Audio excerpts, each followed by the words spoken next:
ನನ್ನ ಪ್ರಿಯ ದೇವ ಜನರೇ, ಈ ಒಂದು ಗಣರಾಜ್ಯೋತ್ಸವ ಸಂದರ್ಭದಲ್ಲಿ ನಾವು ನೋಡುವಾಗ, ಈ ಗಣರಾಜ್ಯ ಎಂಬುದಾಗಿ ನೋಡುವಾಗ ಅಲ್ಲಿ ವಿಶೇಷತೆಯನ್ನ ಪಡೆದುಕೊಂಡಿರುವಂಥದ್ದು ಅದು ಸಂವಿಧಾನವಾಗಿದೆ.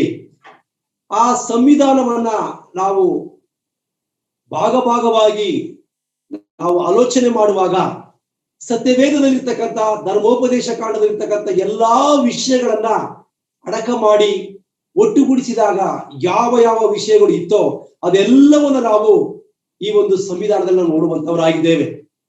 ಈಗಾಗಲೇ ನಮ್ಮ ಪ್ರಿಯ ಸಹೋದರರು ಸ್ಟೀವನ್ ಅಣ್ಣನವರು ಕಳೆದ ಅನೇಕ ತಿಂಗಳುಗಳ ಹಿಂದೆ IPC ಪಿನಲ್ ಕೋಡ್ಗಳ ಬಗ್ಗೆ ಸತ್ಯವೇದ ಯಾವ ರೀತಿಯಾದಂತಹ ಬೆಳಕನ್ನ ಚೆಲ್ಲುತ್ತದೆ ಅಂತಕ್ಕಂಥ ವಿಷಯವಾಗಿ ಸಂಕ್ಷಿಪ್ತವಾಗಿ ತಿಳಿಸಿಕೊಟ್ಟಿದ್ದಾರೆ.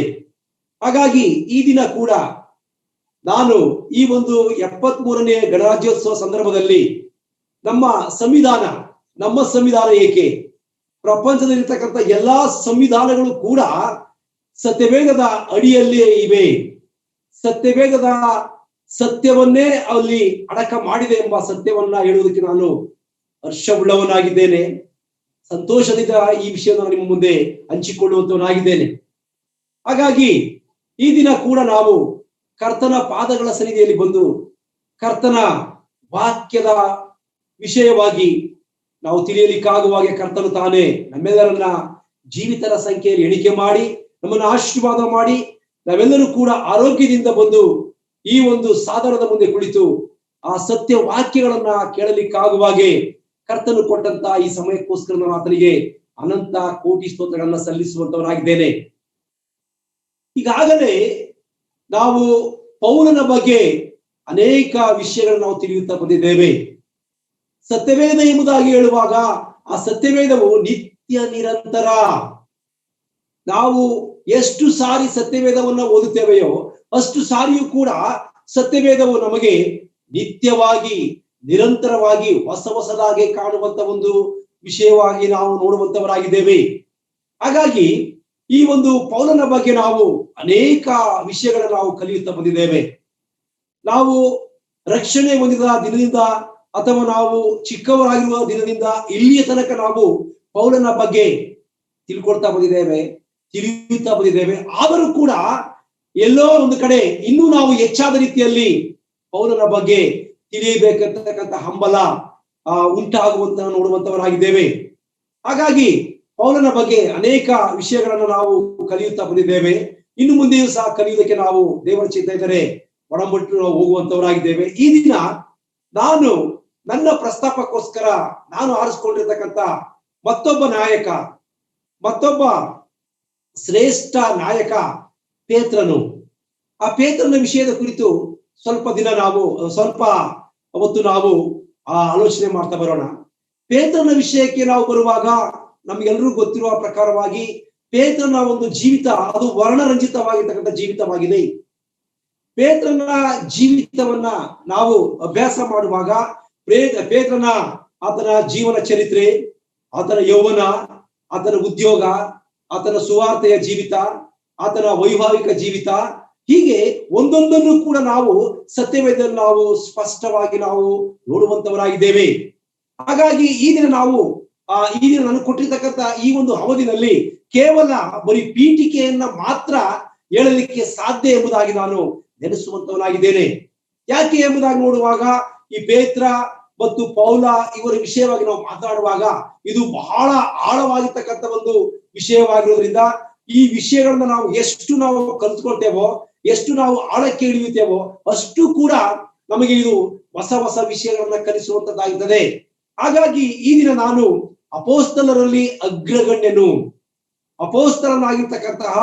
ಅಪೋಸ್ತಲರಲ್ಲಿ ಮತ್ತು ಯೇಸು ಕ್ರಿಸ್ತನ ಶಿಷ್ಯರಲ್ಲೇ ಬಹಳ ಶ್ರೇಷ್ಠ ಸ್ಥಾನಮಾನಗಳನ್ನ ಹೊಂದಿದಂತಹ ಪೇತ್ರನ ವಿಷಯದ ಕುರಿತು ಈ ದಿನ ನಾವು ಕೇವಲ ಪೀಠಿಕೆಯ ಮುಖಾಂತರವಾಗಿ ಈ ದಿನ ನನ್ನ ಪ್ರಸ್ತಾಪವನ್ನು ನಾನು ತಮ್ಮ ಮುಂದೆ ಹೇಳಿಕೊಳ್ಳಲು ನಾನು ಬಯಸುವಂತವನಾಗಿದ್ದೇನೆ. ಮೊದಲನೇದಾಗಿ ನೋಡುವಾಗ ಪೇತ್ರನ ಹುಟ್ಟು. ಆ ಪೇತ್ರನ ಹುಟ್ಟಿನ ಬಗ್ಗೆ ನಾವು ನೋಡುವಾಗ ಇತಿಹಾಸದಲ್ಲಿ ಈ ಪೇತ್ರನ ಹುಟ್ಟಿನ ಬಗ್ಗೆ ಸ್ಪಷ್ಟವಾದಂತಹ ಒಂದು ಮಾಹಿತಿ ಇಲ್ಲ. ಹಾಗಾಗಿ ಹುಟ್ಟಿನ ಬಗ್ಗೆ ನಮಗೆ ಅಲ್ಲಿ ಹೆಚ್ಚಿನ ಮಾಹಿತಿ ನಮಗೆ ಸಿಗೋದಿಲ್ಲ.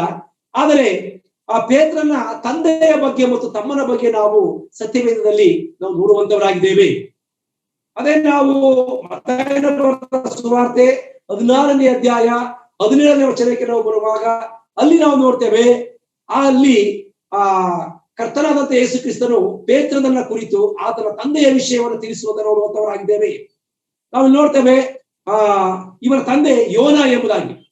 ಮತ್ತಾಯನ ಬರೆದ ಸುವಾರ್ತೆ 16ನೇ ಅಧ್ಯಾಯ 17ನೇ ವಚನಕ್ಕೆ ಬರುವಾಗ ಪೇತ್ರನು ಯೇಸುವನ್ನು ಕ್ರಿಸ್ತನೆಂದು ಆಯ್ಕೆ ಮಾಡಿದಾಗ ಅದಕ್ಕೆ ಯೇಸು, ಯೋನನ ಮಗನಾದ ಸೀಮೋನನೇ ನೀನು ಧನ್ಯನು ಎಂದು ಹೇಳಿದನು. ನಾವಿಲ್ಲಿ ನೋಡ್ತೇವೆ, ಕರ್ತನಾದಂತ ಯೇಸು ಕ್ರಿಸ್ತನು ತಾನೇ ಪೇತ್ರನನ್ನ ಪರಿಚಯಿಸುವಂತದನ್ನ, ಕರ್ತನಾದಂತ ಯೇಸು ಕ್ರಿಸ್ತನು ತಾನೇ ಪೇತ್ರನ ತಂದೆಯ ವಿಷಯವನ್ನ ಇಲ್ಲಿ ತಿಳಿಸುವಂತ ನೋಡುವಂತವರಾಗಿದ್ದೇವೆ. ಹಾಗಾಗಿ ಪೇತ್ರನ ತಂದೆ ಯೋನ ಅಥವಾ ಜೋನ ಎಂಬುದಾಗಿ ನಾವು ತಿಳಿದುಕೊಳ್ಳಬಹುದಾಗಿದೆ. ಹಾಗಾಗಿ ನಾವು ನೋಡುವಾಗ ಪೇತ್ರನ ತಂದೆಯ ಹೆಸರು ಯೋನ. ನಂತರ ನೋಡ್ತೀವಿ ಇನ್ನೊಂದು ವಚನ ನೋಡುವಾಗ ನಾವು ನೋಡ್ತೇವೆ ಇವನ ಇನ್ನೊಂದು ಹೆಸರು ಕೇಫನ್ ಎಂಬುದಾಗಿ. ಪೇತ್ರನ ಮತ್ತೊಂದು ಹೆಸರು ಕೇಫನ್ ಎಂಬುದಾಗಿ.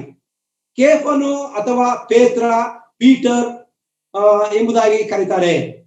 ಆದರೆ ಪೀಟರ್ ಎಂದರೆ ಅರಾಮಿಕ್ ಭಾಷೆಯಲ್ಲಿ ರಾಕ್. ಪೇತ್ರನು ಎಂಬುವ ಒಂದು ಅಥವಾ ಪೀಟರ್, ಆಂಗ್ಲ ಭಾಷೆಯಲ್ಲಿ ಪೀಟರ್ ಎಂಬುದಾಗಿ ಕರಿತೇವೆ ನಾವು.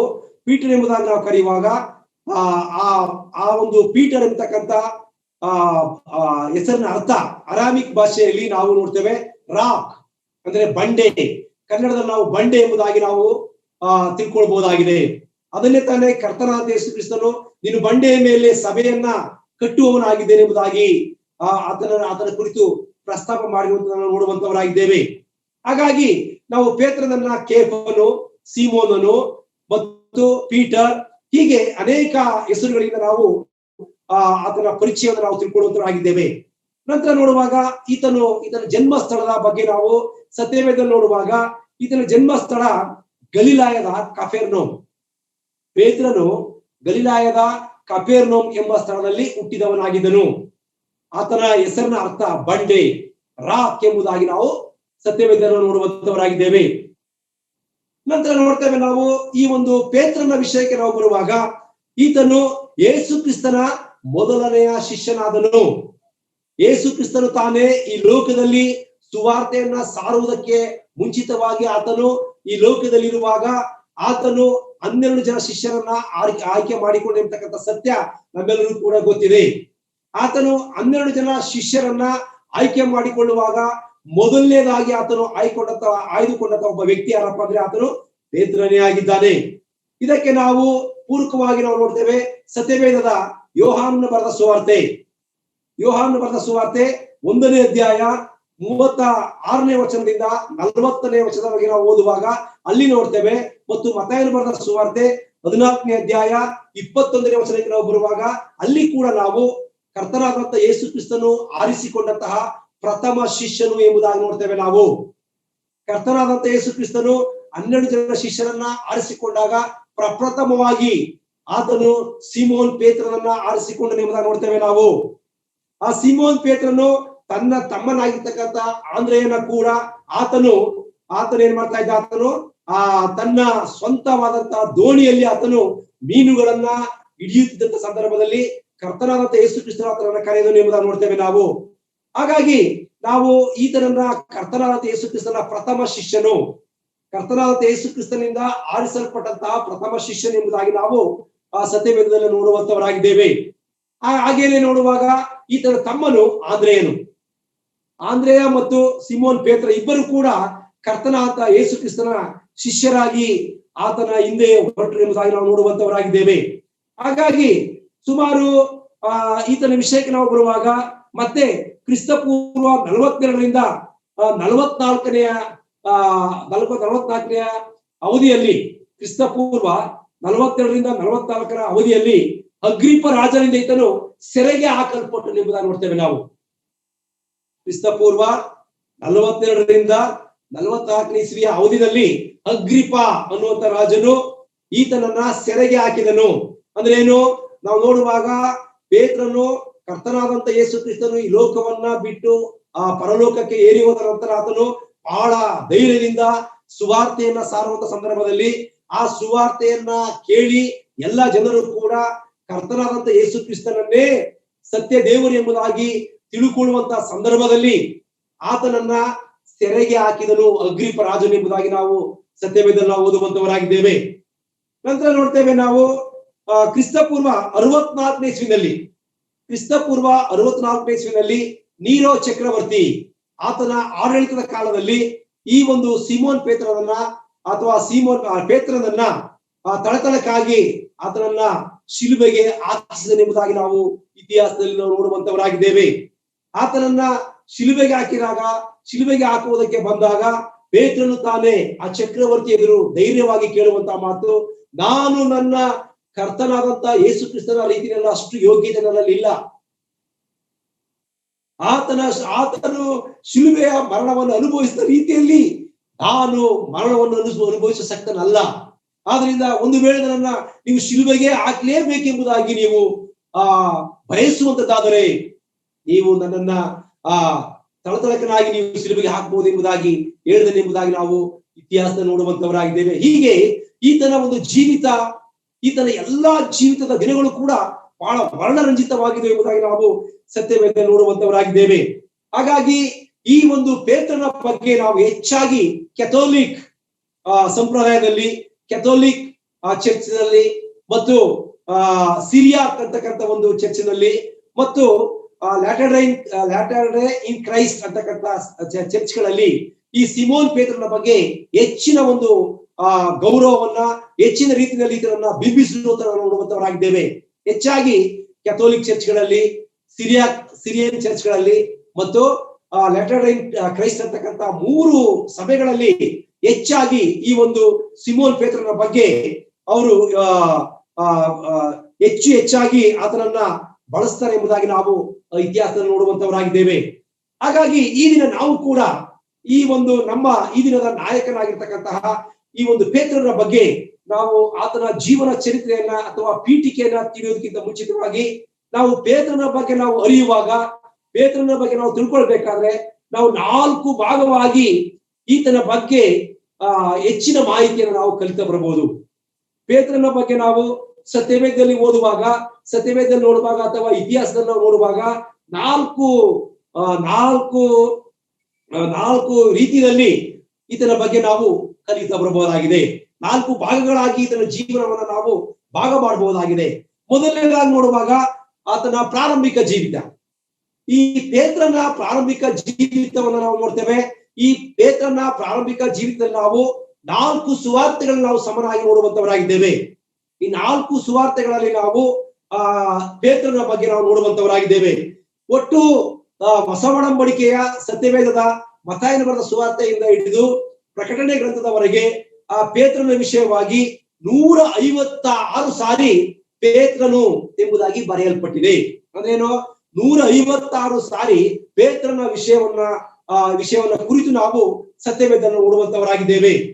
ಹಾಗಾಗಿ ಪ್ರಾರಂಭಿಕ ಜೀವಿತ, ಈ ಪ್ರಾರಂಭಿಕ ಜೀವಿತದಲ್ಲಿ ಆತನು ಹೇಗೆ ಜೀವಿಸುತ್ತಾರೆ ಎಂಬುದಾಗಿ ನಾವು ನೋಡುವಾಗ ಈ ಒಂದು ಪೇತ್ರನು ಪ್ರಾರಂಭದಲ್ಲಿ ಆತನು ಮೀನನ್ನ ಹಿಡಿಯುವಂತ ಒಂದು ಕಸುಬನ್ನ ಹೊಂದಿದ ಒಬ್ಬ ವ್ಯಕ್ತಿಯಾಗಿದ್ದನು. ಆತನು ಮೀನುಗಾರನಾಗಿದ್ದನು.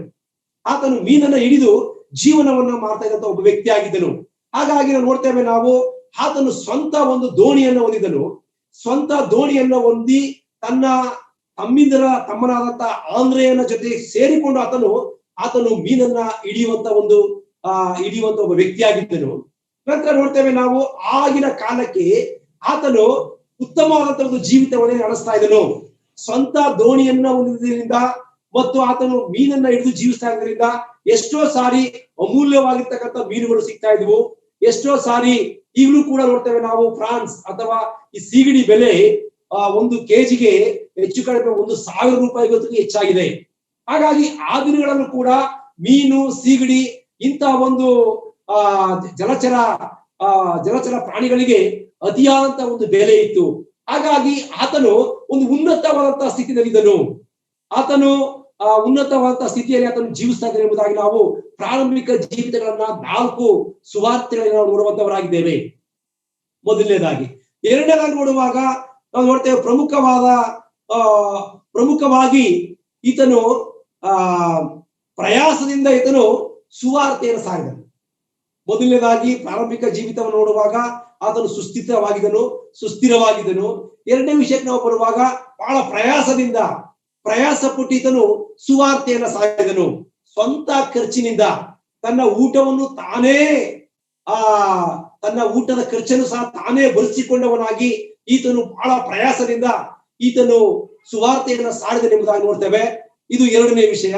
ಮತ್ತು ಮೂರನೇ ವಿಷಯಕ್ಕೆ ನಾವು ಬರುವಾಗ ಈತನು ಕೂಡ ಕರ್ತನಾದಂತ ಯೇಸು ಕ್ರಿಸ್ತನ ಹಾದಿಯಲ್ಲಿ ನಡೆದು ಅನೇಕ ಅದ್ಭುತಗಳನ್ನ ಮಾಡಿದನು. ಮೊದಲನೇದಾಗಿ ನೋಡ್ತೇವೆ ನಾವು ಮೊದಲನೆಯ ಭಾಗವನ್ನು ನೋಡುವಾಗ ಪ್ರಾರಂಭಿಕ ಜೀವಿತ. ಆ ಪ್ರಾರಂಭಿಕ ಜೀವಿತವನ್ನು ನಾವು 4 ಸುವಾರ್ತೆಗಳನ್ನು ನೋಡುವಂತವರಾಗಿದ್ದೇವೆ. ಎರಡನೇ ವಿಷಯಕ್ಕೆ ನಾವು ಬರುವಾಗ ಆತನು ಪ್ರಯಾಸದಿಂದ ಸುವಾರ್ತೆಯನ್ನ ಸಾರಿದನು.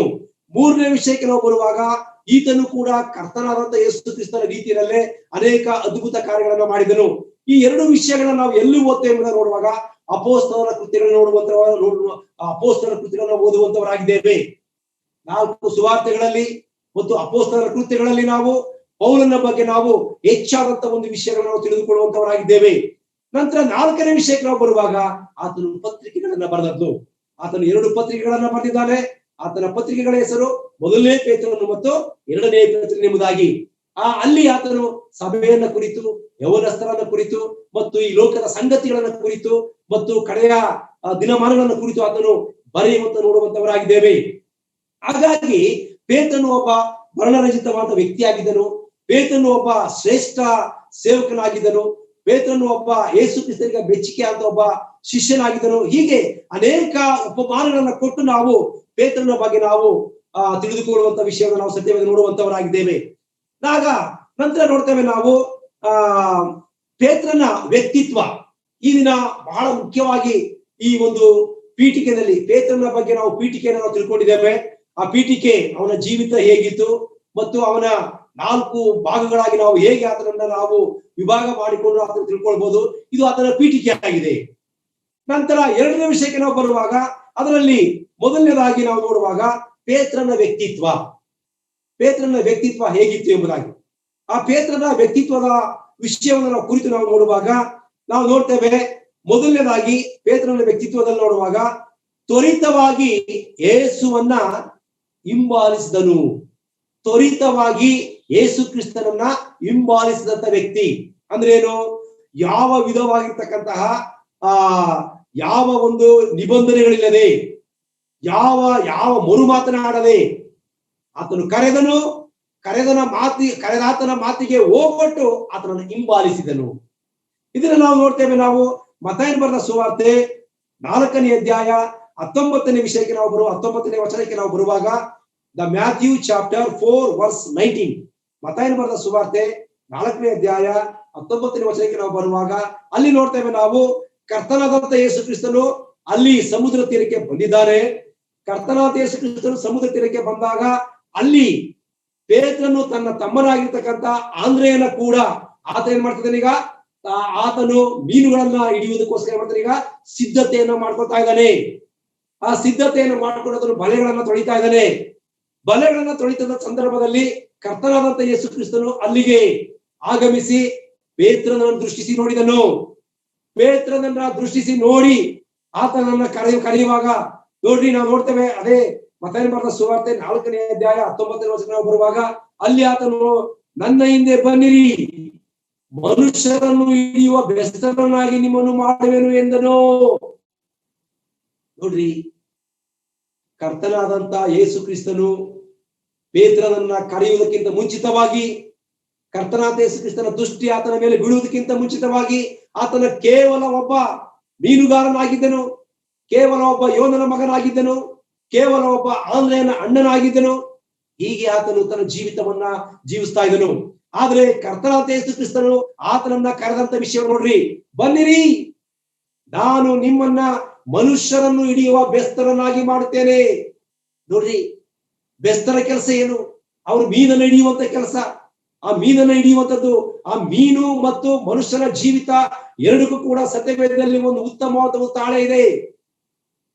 ಹಾಗಾಗಿ ನಾವು ಹೇಗೆ ನಮ್ಮ ಶರೀರವನ್ನ ನಾವು ರಕ್ಷಣೆ ಮಾಡಿಕೊಳ್ಳಬೇಕಾದರೆ, ನಮ್ಮ ಶರೀರಕ್ಕೆ ನಾವು ಶಕ್ತಿಯನ್ನು ಹೊಂದಬೇಕಾದರೆ ನಾವು ಈ ಲೋಕದ ರೊಟ್ಟಿಯನ್ನು ನಾವು ತಿನ್ನಬೇಕು. ಅದೇ ಪ್ರಕಾರವಾಗಿ ಆ ಮೀನನ್ನ ತಿನ್ನುವಾಗ 5 ರೊಟ್ಟಿ 2 ಮೀನು ಸತ್ಯವೇದದಲ್ಲಿ ಬಹಳವಾಗಿ ಅದು ಮನೆ ಮಾತಾಗಿರ್ತಕ್ಕಂಥ ಒಂದು ವಿಷಯವಾಗಿದೆ.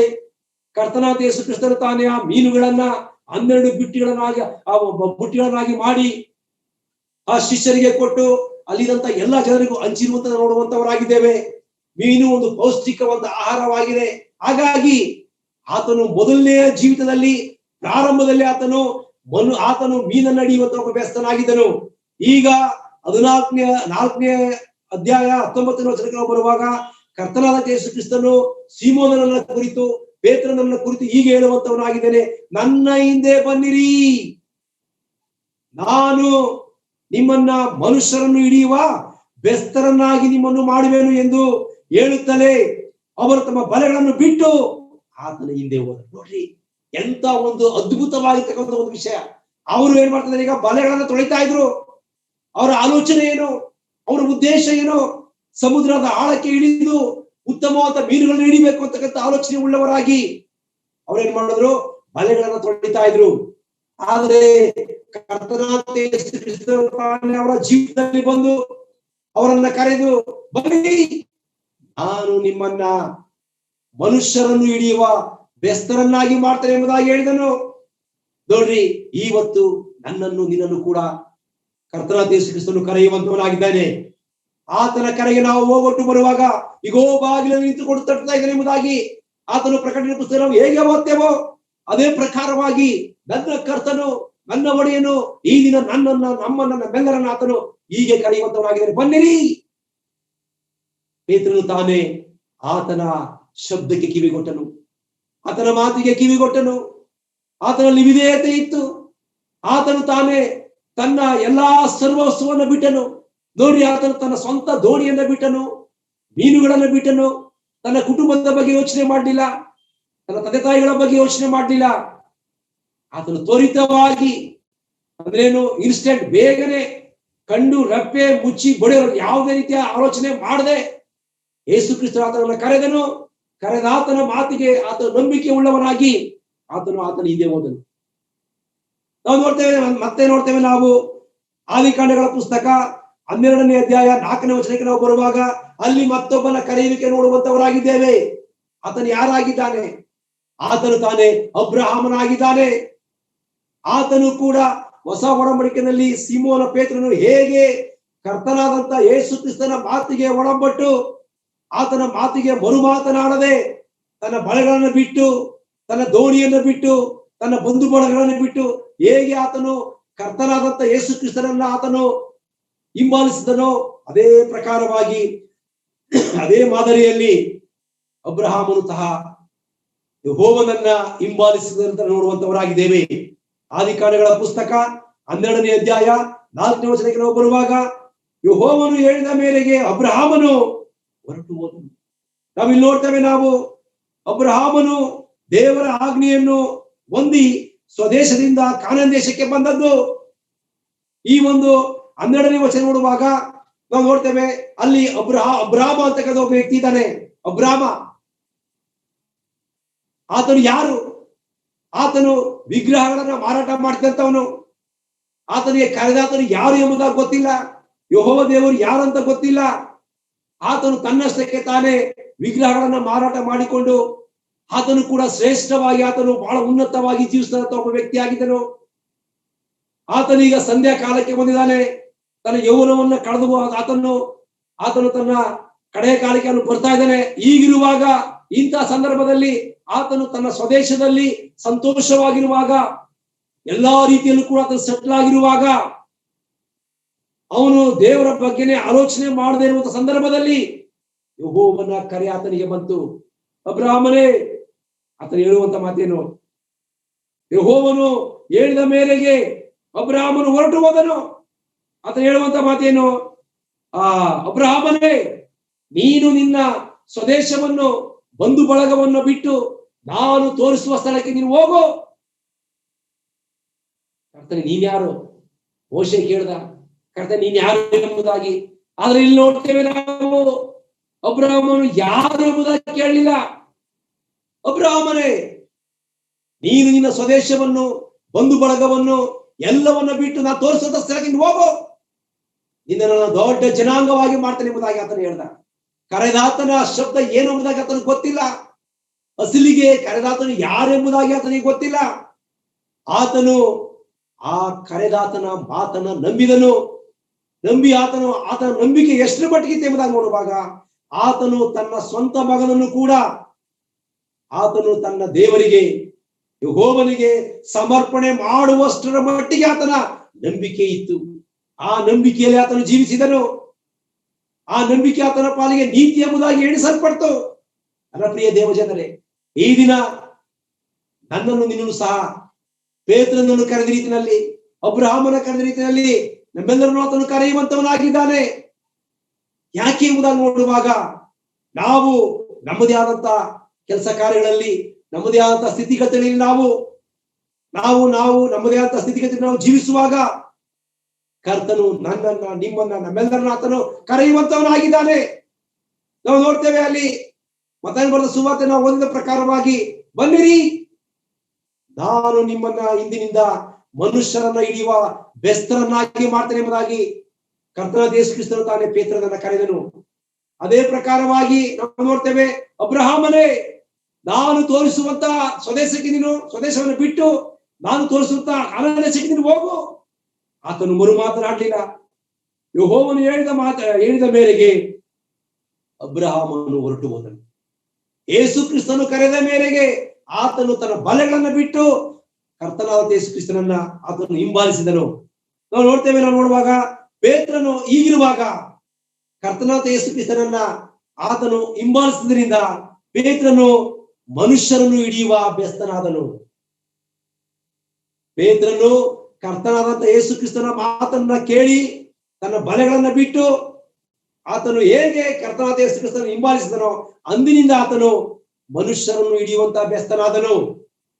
ಅದೇ ಪ್ರಕಾರವಾಗಿ ಅಬ್ರಹಾಮನು ಕರೆದಾತನ ಮಾತಿಗೆ ಬೆಲೆ ಕೊಟ್ಟು, ಕರೆದಾತನ ಮಾತನ್ನು ನಂಬಿ ಆತನು ತನ್ನ ಸ್ವದೇಶವನ್ನು ಬಿಟ್ಟು ಕಾನಾನ್ ದೇಶಕ್ಕೆ ಬಂದನು. ಆತನು ಆ ಕಾನಾನ್ ದೇಶಕ್ಕೆ ಬಂದಾಗ ಆತನಿಗೆ ಕರ್ತನು ತಾನೇ ದರ್ಶನವನ್ನ ಕೊಟ್ಟನು. ಆತನು ನಂಬಿಕೆಯ ವೀರನಾದನು. ಅಬ್ರಹಾಮನ ನಂಬಿಕೆಯ ಮೂಲ ಪುರುಷನು ಎಂತಕ್ಕಂತ ಆ ಒಂದು ಟೈಟಲ್ ಅನ್ನ, ಆ ಒಂದು ಬಿರುದನ್ನು ಆತನು ಹೊಂದಿದ್ದನು. ಅಬ್ರಹಾಮನು ನಂಬಿಕೆಯ ಮೂಲ ಪುರುಷನು. ಈ ದಿನವೂ ಕೂಡ ನೋಡುವಾಗ ಅಬ್ರಹಾಮನಂತ ನಂಬಿಕೆ ಯಾರಲ್ಲೂ ಕೂಡ ನಾವು ಕಾಣಲಿಕ್ಕೆ ಸಾಧ್ಯವಿಲ್ಲ. ಯಾಕೆಂದ್ರೆ ಅಬ್ರಹಾಮನು ತಾನೇ ನಂಬಿಕೆ ಎನ್ನುವಂತಹ ಒಂದು ವಿಷಯಕ್ಕೆ ಆತನು ಮೂಲ ಪುರುಷನಾಗಿದ್ದಾನೆ. ಅದೇ ಪ್ರಕಾರವಾಗಿ ಮನುಷ್ಯರನ್ನ ಸುವಾರ್ತೆಯ ಮುಖಾಂತರವಾಗಿ ನಾವು ಸಂಧಿಸಬೇಕಾದರೆ, ಮನುಷ್ಯರನ್ನ ನಾವು ಕರ್ತನಾದ ಯೇಸು ಕ್ರಿಸ್ತನ ಕಡೆಗೆ ತಿರುಗಿಸಬೇಕಾದರೆ, ಮನುಷ್ಯರಿಗೆ ನಾವು ಸುವಾರ್ತೆಯನ್ನು ಸಾರಬೇಕಾದರೆ ನಮಗೆ ಬಹಳ ಮಾದರಿಯಾಗಿ ನಿಂತಕ್ಕಂಥ ಒಬ್ಬ ವ್ಯಕ್ತಿ ಯಾರಪ್ಪ ಅಂದ್ರೆ ಪೇತ್ರನು ತಾನೇ ಆಗಿದ್ದಾನೆ. ಅದನ್ನೇ ತಾನೇ ಕರ್ತನಾದ ಯೇಸು ಕ್ರಿಸ್ತನು ಹೇಳುವಂತ ಮಾತು, ನಿಮ್ಮನ್ನ ನಾನು ಮನುಷ್ಯರನ್ನ ಹಿಡಿಯುವ ಬೆಸ್ತರನ್ನಾಗಿ ಮಾಡುತ್ತೇನೆ ಮತ್ತು ನಿನ್ನನ್ನ ನಂಬಿಕೆಯ ವೀರನನ್ನಾಗಿ ಮಾಡ್ತೇನೆ ಎಂಬುದಾಗಿ ಅಬ್ರಹಾಮನಿಗೆ ಹೇಳುವಂತ ನೋಡುವಂತವರಾಗಿದ್ದೇವೆ. ಹಾಗಾಗಿ ನಾವು ನೋಡ್ತೇವೆ, ಈ ಒಂದು ಪೇತ್ರನ ವ್ಯಕ್ತಿತ್ವದಲ್ಲಿ ಪ್ರಪ್ರಥಮವಾಗಿ ನಾವು ನೋಡುವಂತದ್ದು, ತ್ವರಿತವಾಗಿ ಆತನು ಯೇಸು ಕ್ರಿಸ್ತನನ್ನು ಹಿಂಬಾಲಿಸಿದನು. ತ್ವರಿತವಾಗಿ, ಯಾವುದೇ ರೀತಿಯ ನಿಬಂಧನೆಗಳಿಲ್ಲ, ಯಾವುದೇ ರೀತಿಯ ಮಾತುಗಳಿಲ್ಲ. ನನ್ನ ಪ್ರಿಯ ದೇವಜನರೇ, ನಾವು ಕೂಡ ಈ ದಿನ ಕರ್ತನನ್ನು ಹಿಂಬಾಲಿಸಿದ್ದೇವೆ. ಕರ್ತನ ಜೊತೆಗೆ ನಾವು ಹೆಜ್ಜೆಯನ್ನು ಹಾಕ್ತಾ ಇದ್ದೇವೆ. ಆದರೆ ನಮ್ಮಲ್ಲಿ ಅನೇಕ ಆಗ್ತಕ್ಕಂಥ ನಾವು ಮಾಡ್ತೇವೆ, ನಾವು ಪ್ರತಿನಿತ್ಯವೂ ಕೂಡ ನಾವು ದೇವರಿಗೆ ಅನೇಕ ನಿಬಂಧನೆಗಳನ್ನು ನಾವು ಏರ್ತಾ ಇದ್ದೇವೆ. ಅನೇಕ ರೀತಿ ನಾವು ದೇವರನ್ನು ನಾವು ಕೇಳಿಕೊಳ್ಳುವಂತವರಾಗಿದ್ದೇವೆ. ಆದರೆ ನಾವು ನೋಡ್ತೇವೆ, ಪೇತ್ರನು ತಾನೇ ತನ್ನ ಸುವಾರ್ಥ ಜೀವಿತದಲ್ಲಿ ಆತನು ಮಾಡಿದಂತ ಎಲ್ಲ ಕಾರ್ಯಗಳು ಅದು ಕರ್ತನಾದಂತ ಯೇಸು ಕ್ರಿಸ್ತನಿಗೆ ಮೆಚ್ಚುಗೆ ಅಂತ ಕಾರ್ಯಗಳಾಗಿದೆ ಹೊರತು ಆತನು ದೇವರನ್ನ ಬಿಟ್ಟು ಯಾವ ಕಾರ್ಯವನ್ನ ಆತನು ಮಾಡಲಿಲ್ಲ ಎಂಬುದಾಗಿ ನಾವು ನೋಡುವಂತವರಾಗಿದ್ದೇವೆ. ಹಾಗಾಗಿ ಈ ಒಂದು ಪೇತ್ರನ ವ್ಯಕ್ತಿತ್ವದಲ್ಲಿ ಮೊದಲನೇದಾಗಿ ಆತನು ಕರ್ತನಾದ ಯೇಸು ಕ್ರಿಸ್ತನನ್ನ ತ್ವರಿತವಾಗಿ ಆತನು ಹಿಂಬಾಲಿಸಿದ ಎಂಬುದಾಗಿ ನೋಡಿದೆವು ನಾವು. ಅದೇ ರೀತಿಯಾಗಿ ನಾವು ಎರಡನೇ ವಿಷಯಕ್ಕೆ ನಾವು ಬರುವಾಗ ಪೇತ್ರನ ವ್ಯಕ್ತಿತ್ವದ ಎರಡನೇ ವಿಷಯ, ಸುವಾರ್ತೆ ಸಾರುವುದಕ್ಕೆ ಮೊದಲನೆಯವನಾಗಿ ನೇಮಿಸಲ್ಪಟ್ಟನು. ನೋಡ್ರಿ, ಕರ್ತನಾದಂತ ಯೇಸು ಕ್ರಿಸ್ತನು ತಾನೇ ಈ ಲೋಕದಲ್ಲಿ 33 ವರ್ಷಗಳ ಕಾಲ ಜೀವಿಸಿರುವಾಗ ಆತನ 3 ವರ್ಷಗಳ ಜೀವಿತದ ಸುವಾರ್ತ ಜೀವಿತದಲ್ಲಿ ಆತನು ಪ್ರಪ್ರಥಮವಾಗಿ ಆತನು ಪೇತ್ರನಿಗೆ ವಿಶೇಷವಾದ ಸ್ಥಾನವನ್ನು ಕೊಟ್ಟನು. ಆತನನ್ನ ಸುವಾರ್ತೆಯನ್ನ ಸಾರುವುದಕ್ಕೆ ಮೊದಲನೆಯ ವ್ಯಕ್ತಿಯನ್ನಾಗಿ ಆತನು ನೇಮಕ ಮಾಡಿಕೊಂಡನು. ನೋಡ್ರಿ, ಇತಿಹಾಸ ಎಲ್ಲಿವರೆಗೆ ಇರ್ತದೋ, ಭೂಮಿ ಎಲ್ಲಿವರೆಗಿರ್ತದೋ ಅಲ್ಲಿವರೆಗೂ ಕೂಡ ಈ ಪೇತ್ರನ ಹೆಸರು ಶಾಶ್ವತವಾಗಿ ಉಳಿಯುವಂತದ್ದಾಗಿದೆ. ಹೇಗೆ ಎಂಬುದಾಗಿ ನೋಡುವಾಗ ಕರ್ತನಾದಂತ ಯೇಸು ಕ್ರಿಸ್ತನ ಶಿಷ್ಯರಲ್ಲಿ ಅಥವಾ ಸುವಾರ್ತೆ ಸಾರುವುದರಲ್ಲಿ ಅಗ್ರಗಣ್ಯನಾಗಿದ್ದನು, ಮೊದಲನೆಯವನಾಗಿದ್ದಾನೆ ಅಂತಕ್ಕಂಥ ಒಂದು ಸತ್ಯವನ್ನು ನಾವು ಯಾವಾಗಲೂ ತಿಳ್ಕೊಳ್ಳುವಂತವರಾಗಿದ್ದೇವೆ. ಅದಕ್ಕೆ ನಾವು ಪೂರಕವಾಗಿ ಮತ್ತಾಯನ ಬರೆದ ಸುವಾರ್ತೆ 10ನೇ ಅಧ್ಯಾಯ 1ನೇ ವಚನ ನೋಡುವಂತವರಾಗಿದ್ದೇವೆ. ಆತನು ಶಿಷ್ಯರನ್ನ ಆತನು ಆರಿಸಿಕೊಂಡಾಗ ಆತನು ಆ ಶಿಷ್ಯರಲ್ಲೇ ಪ್ರಥಮ ಸ್ಥಾನವನ್ನ ಸುವಾರ್ತೆಯನ್ನು ಸಾರೋದಕ್ಕೆ ಪೇತ್ರನಿಗೆ ಕೊಟ್ಟನೆಂಬುದಾಗಿ ನಾವು ಆತನನ್ನ ನೋಡುವಂತವರಾಗಿದ್ದೇವೆ. ಹಾಗಾಗಿ ಆತನು ಅದೇ ಮತ್ತಾಯನ ಬರೆದ ಸುವಾರ್ತೆ 10ನೇ ಅಧ್ಯಾಯಕ್ಕೆ ಬರುವಾಗ ಆತನಿಗೆ ಒಂದು ಬಾಧ್ಯತೆಯನ್ನ ಕೊಟ್ಟನು. ಆ ಬಾಧ್ಯತೆ ಏನೆಂಬುದಾಗಿ ನೋಡುವಾಗ ಆತನು ಆ ಒಂದು ಶಿಷ್ಯರನ್ನ ಕುರಿತು ಹೇಳುವಂತ ಮಾತು ಏನು ಎಂಬುದಾಗಿ ನೋಡುವಾಗ 10ನೇ ಅಧ್ಯಾಯ 8ನೇ ವಚನಕ್ಕೆ ಬರುವಾಗ ಅಲ್ಲಿ ನಾವು ಹೀಗೆ ಓದ್ತೇವೆ, ಹೋಗಿರಿ, ರೋಗಿಗಳನ್ನ ಸ್ವಸ್ಥ ಮಾಡಿರಿ, ಸತ್ತವರನ್ನ ಬದುಕಿಸಿರಿ, ಕುಷ್ಠ ಹತ್ತಿದವರನ್ನ ಶುದ್ಧ ಮಾಡಿರಿ, ದೆವ್ವಗಳನ್ನ ಬಿಡಿಸಿರಿ, ಉಚಿತವಾಗಿ ಹೊಂದಿದ್ದೀರಿ, ಉಚಿತವಾಗಿ ಕೊಡಿರಿ. ನೋಡ್ರಿ, ಇಲ್ಲಿ ಕರ್ತನಾದಂತ ಯೇಸು ಕ್ರಿಸ್ತನ ಮುಖಾಂತರವಾಗಿ ಬಾಧ್ಯತೆಯನ್ನ ಹೊಂದಿದನು. ಯಾವ ಬಾಧ್ಯತೆ? ಮೊದಲನೇದಾಗಿ ನೋಡುವಾಗ ಹೋಗಿರಿ, ರೋಗಿಗಳನ್ನ ಸ್ವಸ್ಥ ಮಾಡಿರಿ. ಈ ದಿನ ನಾವು ನೋಡ್ತೇವೆ, ನಾವು ಈ ದಿನ ಪ್ರತಿಯೊಂದು ಸರ್ಕಾರಿ ಆಸ್ಪತ್ರೆಗಳಲ್ಲಿ ನಾವು 108 ಎಂಬುವಂತ ಒಂದು ವಾಹನವನ್ನು ನೋಡುವಂತವರಾಗಿದ್ದೇವೆ. ಆ 108 ಅಂತಕ್ಕಂಥ ವಾಹನಕ್ಕೆ ಆ ಒಂದು ಸಂಖ್ಯೆ ಹೇಗೆ ಬಂತು ಎಂಬುದನ್ನು ನೋಡುವಾಗ ಇದೇ ಮತ್ತಾಯನ ಬರೆದ ಸುವಾರ್ತೆ 10ನೇ ಅಧ್ಯಾಯ 8ನೇ ವಚನವನ್ನ ಅವರು ಆಧಾರವಾಗಿ ತೆಗೆದುಕೊಂಡಿದ್ದಾರೆ. ನನ್ನ ಪ್ರಿಯ ದೇವಜನರೇ, ನಾವು ಆಲೋಚನೆ ಮಾಡೋಣ. ನಾವು ಈ ದೇಶದಲ್ಲಿ ನಾವು ಅಲ್ಪಸಂಖ್ಯಾತರಾಗಿ ಜೀವಿಸ್ತಿದ್ರು ಕೂಡ ನನ್ನ ಕರ್ತನ ಒಂದು ಸೇವೆ, ನನ್ನ ಕರ್ತನ ಒಂದು ವಾಕ್ಯ ಎಲ್ಲೆಲ್ಲೂ ಕೂಡ ಅದು ರಾರಾಜಿಸಲಿಕ್ಕೆ ಇದು ಸತ್ಯವಾದ ಒಂದು ಸಾಕ್ಷಿಯಾಗಿದೆ. 108 ಎಂಬತಕ್ಕಂಥ ವಾಹನ, ಆ ವಾಹನದ ಮುಖಾಂತರವಾಗಿ ನಾವು ನೋಡ್ತೇವೆ ಎಲ್ಲಾ ರೋಗಿಗಳನ್ನ ಎಲ್ಲಿ ಆಕ್ಸಿಡೆಂಟ್ ಆಗ್ತದೋ, ಎಲ್ಲಿ ಸತ್ತೋಗಿರ್ತಾರೋ, ಎಲ್ಲಿ ಕಷ್ಟ ಇರ್ತದೋ ಅಲ್ಲಿ ಆ ಒಂದು 108 ಆಂಬುಲೆನ್ಸ್ ಬಂದು ಏನ್ ಮಾಡ್ತದೆ, ಅವರನ್ನ ಕರ್ಕೊಂಡೋಗಿ ಅವ್ರಿಗೆ ಶುಶ್ರೂಷೆ ಮಾಡುವಂತ ನೋಡುವಂತವರಾಗಿದ್ದೇವೆ. ಅದರ ಕಾನ್ಸೆಪ್ಟೇ ಮತ್ತಾಯನ ಬರೆದ ಸುವಾರ್ತೆ 10ನೇ ಅಧ್ಯಾಯ ಮತ್ತು 8ನೇ ವಚನವಾಗಿದೆ. ನಾವಿಲ್ಲಿ ನೋಡ್ತೇವೆ, ಅಲ್ಲಿ ನೋಡುವಾಗ ಹೋಗಿರಿ, ರೋಗಿಗಳನ್ನ ಸ್ವಸ್ಥ ಮಾಡಿರಿ. ಈ ಲೋಕದಲ್ಲಿ ರೋಗ ಅನ್ನುವಂಥದ್ದು ಬಹಳ ಕಠಿಣವಾಗಿರ್ತಕ್ಕಂಥದ್ದು. ರೋಗ ಬಾಧೆ ಮನುಷ್ಯನನ್ನ ಬಾಧಿಸುವಾಗ ಆತನಿಗೆ ಈ ಲೋಕದಲ್ಲಿ ಏನು ಬೇಡ ಅಂತಕ್ಕಂಥ ಒಂದು ಆಲೋಚನೆ ಬರುವಂತದ್ದಾಗಿದೆ. ಹಾಗಾಗಿ ಕರ್ತನು ತಾನೇ ರೋಗಗ್ರಸ್ತರಾಗಿರ್ತಕ್ಕಂಥ ನನ್ನನ್ನ ನಮ್ಮನ್ನ ಮೊದಲನೇದಾಗಿ ಆತನು ತನ್ನ ಮೊದಲನೇ ಶಿಷ್ಯನಾಗಿರ್ತಕ್ಕಂತಹ ಆ ಪೇತ್ರನನ್ನ ಕುರಿತು, ಜೊತೆಗೆ 11 ಜನ ಶಿಷ್ಯರನ್ನ ಕುರಿತು ಆತ ಹೇಳಿದಂತ ಮಾತು ಏನಪ್ಪಾ ಅಂದ್ರೆ, ಹೋಗಿರಿ, ರೋಗಿಗಳನ್ನ ಸ್ವಸ್ಥ ಮಾಡಿರಿ, ಸತ್ತವರನ್ನ ಬದುಕಿಸಿರಿ. ಇದೇ ಪ್ರಕಾರವಾಗಿ ನಾವು ಅದೇ ಅಪೊಸ್ತಲರ ಕೃತ್ಯಗಳಿಗೆ ಬರುವಾಗ ಅಲ್ಲಿ ತಾನೇ ಪೇತ್ರನು ಅನೇಕ ರೋಗಿಗಳನ್ನ ವಾಸಿ ಮಾಡುವಂತದನ್ನ, ಸತ್ತವರನ್ನ ಬದುಕಿಸುವಂತದನ್ನ ನಾವು ನೋಡುವಂತವರಾಗಿದ್ದೇವೆ. ಕುಷ್ಠ ಹತ್ತಿದವರನ್ನ ಶುದ್ಧ ಮಾಡಿರಿ, ದೆವ್ವಗಳನ್ನ ಬಿಡಿಸಿರಿ, ಉಚಿತವಾಗಿ ಹೊಂದಿದ್ದೀರಿ, ಉಚಿತವಾಗಿ ಕೊಡಿರಿ ಎಂಬುದಾಗಿ ಹೇಳಿದನ್ನು ನಾವು ಸತ್ಯವೇದ ನೋಡುವಂತವರಾಗಿದ್ದೇವೆ. ನನ್ನ ಪ್ರಿಯ ದೇವಜನರೇ, ಹೀಗೆ ಇಷ್ಟು ನಾವು ಈ ಒಂದು ಪೀಠಿಕೆಯಲ್ಲಿ ನಾವು ಈ ಒಂದು ಪೇತ್ರನ ಬಗ್ಗೆ ನಾವು ಇಷ್ಟು ವಿಷಯಗಳನ್ನು ನಾವು ಕಲಿತಾ ಬಂದಿದ್ದೇವೆ. ಇನ್ನು ಅನೇಕ ವಿಷಯಗಳನ್ನು ನಾವು ಸತ್ಯವೇದ ನಾವು ನೋಡುವಂತವರಾಗಿದ್ದೇವೆ. ಸತ್ಯವೇದ ನೋಡುವಾಗ ಈ ಒಂದು ಪೇತ್ರನ ಕುರಿತು ನಾವು ಇನ್ನು ಅನೇಕ ಬಹಳ ಸುಂದರವಾಗಿರ್ತಕ್ಕಂಥ ಒಂದು ವಿಷಯಗಳನ್ನ, ಸುಂದರವಾಗಿರ್ತಕ್ಕಂಥ ಸಮಯಗಳನ್ನ ಕೂಡ ನಾವು ನೋಡುವಂತವರಾಗಿದ್ದೇವೆ. ಹಾಗಾಗಿ ಈ ದಿನ ಇಷ್ಟು ವಿಷಯಗಳ ಕುರಿತು ಆತನ ಈ ಒಂದು ಪೇತ್ರನ ಬಗ್ಗೆ ಒಂದು ಪೀಠಿಕೆ ಮತ್ತು ಪೇತ್ರನ ಬಗ್ಗೆ ನಾವು ಆತನ ವ್ಯಕ್ತಿತ್ವ ಹೇಗಿತ್ತು, ಆತನ ಪ್ರಾರಂಭಿಕ ಜೀವಿತ ಹೇಗಿತ್ತು, ಆತನು ಹೇಗೆ ಕರ್ತನಾದ ಯೇಸು ಕ್ರಿಸ್ತನನ್ನು ಆತನು ಹಿಂಬಾಲಿಸಿದನು, ಇಷ್ಟು ವಿಷಯಗಳನ್ನ ಕುರಿತು ನಾವು ತಿಳ್ಕೊಳ್ಳಿಕ್ಕೆ ಮಾತ್ರ ಸಾಧ್ಯವಾಗಿದೆ. ಮುಂದಿನ ದಿನಗಳಲ್ಲಿ ನಮಗೆ ನನಗೆ ಅವಕಾಶ ಸಿಕ್ಕುವಂತದ್ದಾದರೆ ಇನ್ನೂ ಹೆಚ್ಚಿನ ರೀತಿಯಲ್ಲಿ ಈ ಪೇತ್ರನ ಬಗ್ಗೆ ನಾವು ತಿಳಿದುಕೊಳ್ಳೋಣ ಎಂಬುದಾಗಿ ಹೇಳ್ತಾ ಇಷ್ಟೊತ್ತು ನಾವು ಈ ಒಂದು ಸಾಧನದ ಮುಖಾಂತರವಾಗಿ ನಾವೆಲ್ಲರೂ ಒಟ್ಟಾಗಿ ಸೇರಿಕೊಂಡು ಕರ್ತನಾದ ಯೇಸು ಕ್ರಿಸ್ತನ ಆಜ್ಞೆಯ ಮೇರೆಗೆ ನಾವೆಲ್ಲರೂ ಕೂಡ ಆತನ ಶಿಷ್ಯನಾಗಿರ್ತಕ್ಕಂಥ ಪೇತ್ರನ ಬಗ್ಗೆ ನಾವು ಸ್ವಲ್ಪ ತಿಳ್ಕೊಂಡಿದ್ದೇವೆ. ಅಲ್ಪನಾಗಿರ್ತಕ್ಕಂತಹ ಕಿರಿಯನಾಗಿರ್ತಕ್ಕಂಥ ನನ್ನನ್ನು ಸಹ ಇಂಥ ಒಂದು ದೊಡ್ಡ ಸೇವೆಯಲ್ಲಿ ಉಪಯೋಗಿಸಿಕೊಂಡಂತ ನನ್ನ ಕರ್ತನಿಗೆ